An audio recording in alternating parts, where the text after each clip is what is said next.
नमस्कार दोस्तों, कैसे हैं आप। स्वागत एक बार फिर आपका भगवद गीता सीरीज़ में। और आज हम करने वाले हैं भगवद गीता के फर्स्ट चैप्टर का 36 श्लोक इम्पॉर्टेंट है और एक बहुत बड़ा सवाल मन में लेकर आता है कि अक्सर ऐसा होता है कि कोई हमारे साथ बहुत बुरा करता है, हमारा नाम ख़राब कर देता है, हमारी प्रतिष्ठा छीन लेता है, हमारे जो रिलेशन्स हैं उन्हें बिगाड़ देता है, हमारा पैसा छीन लेता है, या हमें बार बार किसी न किसी तरह से परेशान करने की, मारने की, यहाँ तक कि मारने की भी कोशिश करता है।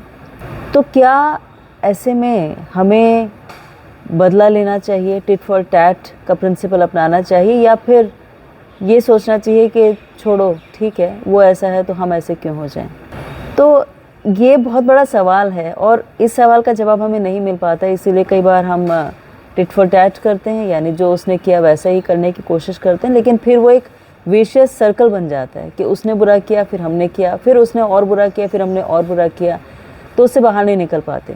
तो अगर ऐसी सिचुएशन आपकी लाइफ में कभी आई थी और आप डिसाइड नहीं कर पाए थे या नहीं कर पा रहे हैं कि क्या करना चाहिए, तो आज का श्लोक आप ही के लिए है। तो आज का श्लोक है भगवद गीता का फर्स्ट चैप्टर का 36 श्लोक, जिसमें कि यही सिचुएशन अर्जुन फेस कर रहे हैं। और इसमें ये बताया गया है कि 6 तरह की चीज़ें जब हमारे साथ होती हैं तो उसमें हम हाथ पर हाथ रखकर नहीं बैठ सकते। जैसे कोई अगर हमारे घर में आग लगा देता है, क्योंकि पांडवों के घर में ऐसे आग लगाई गई जब लाक्षागृह हुआ था और लाक्षागृह में पांडव जो हैं उन्हें जला के मारने की कोशिश दुर्योधन ने की थी। दूसरा होता है कि आपके ऊपर कोई किसी एक हथियार से प्रहार करता है, या फिर अगर कोई आपकी वाइफ को किडनैप कर लेता है तो, या अगर कोई आपका धन ले लेता है तो ऐसी कुछ सिचुएशंस ऐसी होती हैं जिसमें कि आप हाथ पर हाथ रखकर नहीं बैठ सकते, आपको उसके लिए एक प्रतिकार लेना चाहिए, ऐसा अर्थशास्त्र में बताया गया है। लेकिन अर्जुन जो है वो ये कहते हैं कि अर्थशास्त्र में बेशक बताया गया है, लेकिन हम ऐसा क्यों करें।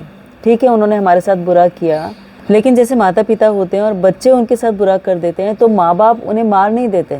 किसी भी सिचुएशन में वो माँ बाप ही रहते हैं, चाहे बच्चा कितना ही बुरा क्यों ना कर दे।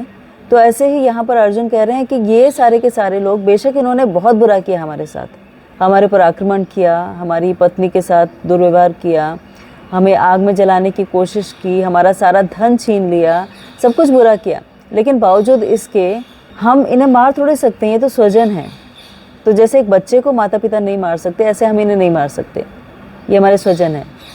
तो ऐसा अर्जुन सोच रहे हैं। और अर्थशास्त्र के हिसाब से यही होना था कि अगर हमारे साथ कुछ ऐसा हो रहा है, कोई हमारे ऊपर आक्रमण भी करता है, बुरा करता है, तो हम उसे मार सकते हैं। लेकिन धर्मशास्त्र को फॉलो करते हुए अर्जुन ये कहते हैं कि धर्मशास्त्र में एक बताया गया है, आप कोई भी किसी के लेवल तक नहीं गिर सकते ना। अगर वो बुरा कर रहा है तो फिर इन्हें कैसे मैं मार सकता हूँ, ऐसा अर्जुन यहाँ पर कहते हैं। और इसमें अर्जुन ने भगवान को माधव कहकर संबोधित किया है। जहाँ कौरवों को बोला है आतिताई, आतिताई मतलब जो ये इस तरह से किसी के साथ व्यवहार करते हैं वो आतिताई कहलाते हैं। और यहाँ पर जो क्वेश्चन कर रहे हैं अर्जुन भगवान से, वो कंसल्ट कर रहे हैं भगवान से, वो उन्हें माधव कहकर कंसल्ट करें। माधव का मतलब हुआ कि आप लक्ष्मीपति हैं, आप हमेशा शुभ लाने वाले हैं, आप हमेशा हर एक का अच्छा करने वाले हैं। तो इसको कहने से, आप एक युद्ध करो, इसको कहने से अच्छा कैसे हो रहा है। क्योंकि अगर मैं युद्ध करूँगा तो एक तो मैं अपने स्वजनों को मार दूंगा, जो कि अच्छी बात नहीं है। और दूसरी बात ये कि युद्ध के जो आफ्टर मार्क्स होते हैं, यानी युद्ध के बाद जो परिस्थिति होती है, उसमें इतनी सारी जो स्त्रियां हैं वो विधवा हो जाएंगी, इतने सारे बच्चे अनाथ हो जाएंगे, इतना खून बहेगा, इतने लोग जो हैं अपनी जो जीवन जी रहे थे उससे वंचित हो जाएंगे, इतना दुख दुनिया भर में बढ़ जाएगा। तो आप माधव होकर, यानी लक्ष्मीपति होकर, यानी जो फॉर्च्यून को अट्रैक्ट करते हैं, जो हमेशा शुभ के लिए बात करते हैं, युद्ध जैसी अशुभ स्थिति के बारे में क्यों बात कर रहे हैं। बेशक जो कौरव आतिताई हैं तो भी। तो ये अर्जुन का एक कंपैशन था, अर्जुन की साधुवृत्ति थी, अर्जुन का जो प्रेम भाव था, एक अच्छे भक्त होने के लक्षण थे, ये सारे के सारे इस श्लोक से हम देख पाते हैं। तो वासुदेव कुटुंबकम की अर्जुन बात करते हैं कि कुछ भी हो वो हमारा पूरा एक कुटुंब है, सारी दुनिया एक कुटुंब की तरह है, तो वो मेरे स्वजन है, उन्हें तो मैं मार ही नहीं सकता। अर्जुन यूनिवर्सल ब्रदरहुड की बात करते हैं, अर्जुन फॉरगिवनेस की बात करते हैं कि हमें किसी भी परिस्थिति में किसी को भी माफ़ कर देना ही चाहिए, यही मैं चाहता हूँ और इसी से मुझे शांति मिलेगी, यही मेरे लिए अच्छा है। तो इस तरह की बातें अर्जुन करते हैं। तो ये जो श्लोक है इसको हम संस्कृत में पढ़ लेते हैं ताकि आप जब अपने आप पढ़ेंगे तो आपको ईजी होगा पढ़ना। जो आप भगवद गीता पढ़ते हैं ना, अगर आपने Bhagavad Gita as it is ली है तो एज इट इज़ में नीचे वर्ड मीनिंग दिए होते हैं। तो वर्ड मीनिंग में हर जो पूरा का पूरा श्लोक है उसे तोड़ तोड़ के वर्ड्स में कन्वर्ट किया होता है। उससे आपको संस्कृत पढ़ना ईजी होगा, क्योंकि मैंने भी संस्कृत पढ़ी नहीं है। मैंने 8 से लेकर 10 तक 2 साल पढ़ी थी, उसके बाद पढ़ी नहीं। लेकिन फिर भी मैं श्लोक क्यों पढ़ पाती हूँ, क्योंकि जो इसका मीनिंग दिया हुआ है उस मीनिंग से पढ़ना ईजी हो जाता है। तो चलिए पढ़ते हैं। पापमेवाश्रये तस्मान् हत्वा एतान् ततायिनः तस्मात् न अर्हो वयम् हन्तुं धृष्टान् स बान्धवान् स्वजनं हि कथं हत्वा सुखिनः श्याम माधवः।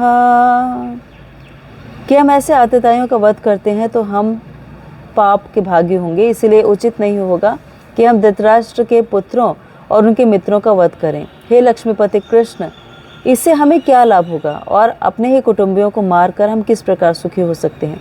तो 6 तरह के आतताई जो इस श्लोक में बताए गए हैं वो है विष देने वाला, घर में अग्नि लगाने वाला, घातक हथियार से आक्रमण करने वाला, धन लूटने वाला, दूसरे की भूमि हड़पने वाला और पराई स्त्री का अपहरण करने वाला।